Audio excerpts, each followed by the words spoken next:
If you want watermelon pecs, you better not be skipping out on push-ups. They're simple, time-proven, and always included in the best calisthenics programs.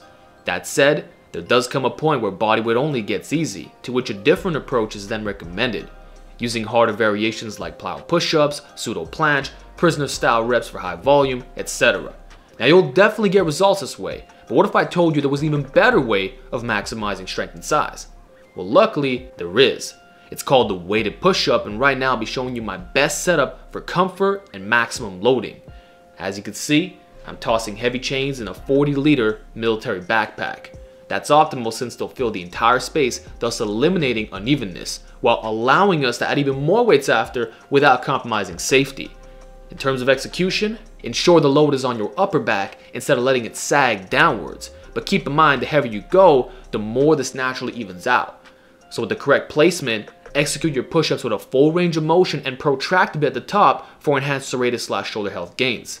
And that's the basic form. These will put some serious meat on your chest, shoulders, and triceps and complement the bench press perfectly. Can be used as a standalone lift or for assistance work, which yields extremely high carryover to all horizontal presses, calisthenics or not. Regarding weights, after all the chains have been used, which will usually be around 4 to 6, now you can add bigger objects since the shape of the backpack won't be distorted anymore. A kettlebell is your best bet, followed by stacking smaller weight plates for 100% coverage. This way, it's realistic to stack 150 to 200 pounds. Crazy, right? But it's true. And the best part is, you'll likely not even need this or require more. Therefore, progressive overload is practically unlimited, and even for elite pressers, the reps can always be jacked up to around 15 to 25, which is always hard on heavy weighted push-ups. Moving forward, other considerations are if you don't have chains, which would mean you have no choice but to use 25-pound and 10-pound plates. Obviously still great, but you'll max out your backpack with the low 100. So in this case, I use weighted push-ups as a finisher or utilize harder versions.